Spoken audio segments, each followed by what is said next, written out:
Hello everyone, कैसे हो। आज हम पढ़ेंगे व्याकरण में वर्ण विचार।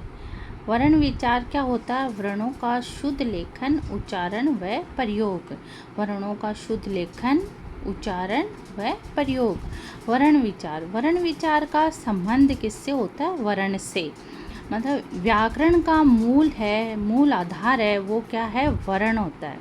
वर्ण विचार का संबंध वर्ण से होता है। आगे देखो, भाषा या व्याकरण के 3 अंग होते हैं। भाषा या व्याकरण के कितने अंग होते हैं? 3। सबसे पहले वर्ण, 2 शब्द, 3 वाक्य। फिर देखो, वर्ण, शब्द, वाक्य। वर्ण से क्या बनता है? शब्द, और शब्दों से क्या बनता है? वाक्य। फिर देखो, भाषा का सबसे छोटा अंग, भाषा का है सबसे छोटा अंग क्या होता है? वर्ण होता है।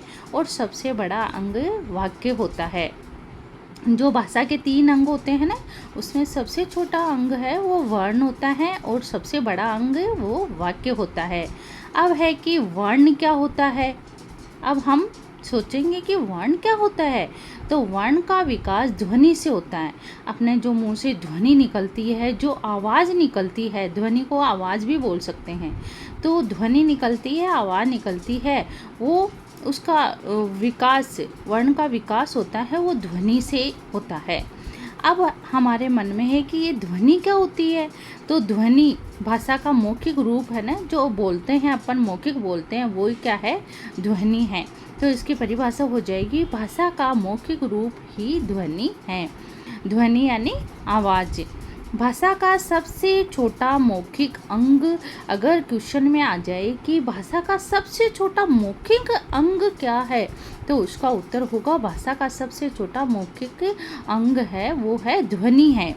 जैसे अपन बोलेंगे अ, क, म, श, तो अपन बोल रहे हैं तब तक तो ये क्या है? ध्वनि।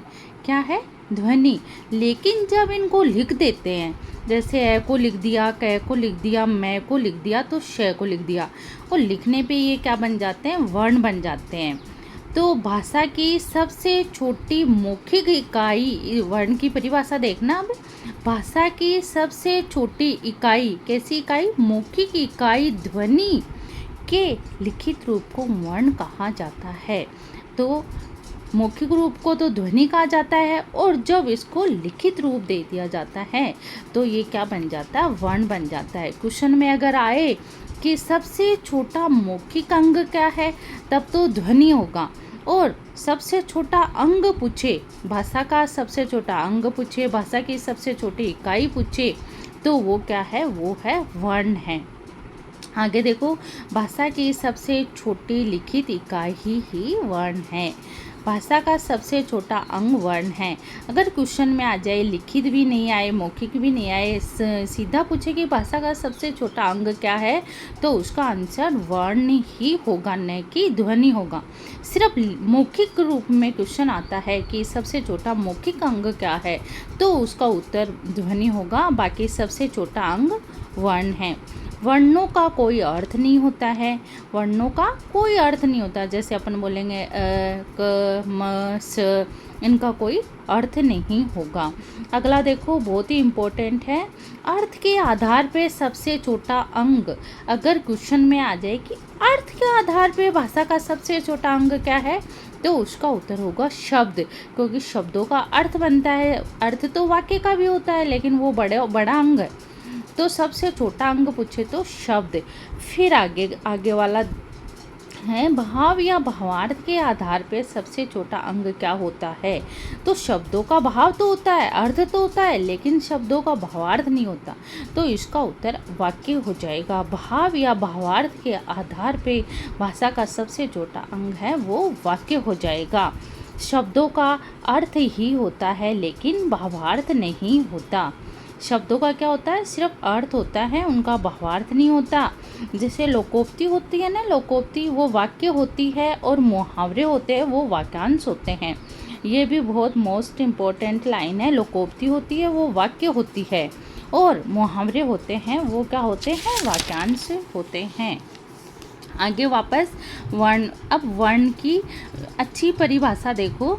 भाषा की सबसे छोटी मौखिक इकाई ध्वनि को जब लिखित रूप दे दिया जाता है, जो अपने मुंह से ध्वनि निकलती है उसको जब लिखित रूप दे दिया जाता है तो उसको क्या कहा जाता है? उसी को वर्ण कहा जाता है। आगे देखो वर्ण के प्रकार। अब है ये बहुत अच्छा क्वेश्चन है, कई बार ये एग्जाम में पूछ लेते हैं कि अपन बहुत गहराई से पढ़ते हैं लेकिन ये नहीं पढ़ते हैं कि वर्ण के कितने प्रकार होते हैं। तो अब है वर्ण के प्रकार। वर्ण के दो प्रकार होते हैं, पहला है स्वर और दूसरा है व्यंजन। स्वर है वो क्या होते हैं? स्वतंत्र होते हैं, जो बिना किसी अवरोध के या बिना किसी सहायता के बोले जाते हैं, वो स्वर होते हैं, बिल्कुल स्वतंत्र होते हैं। लेकिन व्यंजन है वो स्वतंत्र नहीं होते हैं। व्यंजन को बोलने के लिए किसी न किसी स्वर की सहायता लेनी पड़ती है। तो अब इसके वर्ण का जो प्रकार है स्वर, इसकी परिभाषा देखो। ऐसा कोई वर्ण जिनका उच्चारण करते समय अन्य किसी वर्ण की सहायता नहीं ली जाती है, उनको कहते हैं स्वर। वापस देखो एक बार।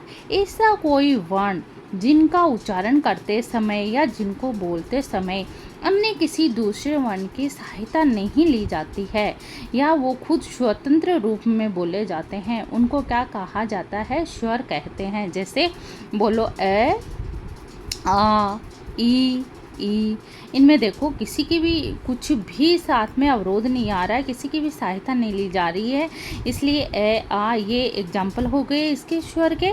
अब देखो जो वर्ण का दूसरा प्रकार है व्यंजन, उसकी परिभाषा है ऐसे वर्ण जिनका उच्चारण करते समय अन्य किसी वर्ण की सहायता ली जाती है, उन्हें व्यंजन कहते हैं।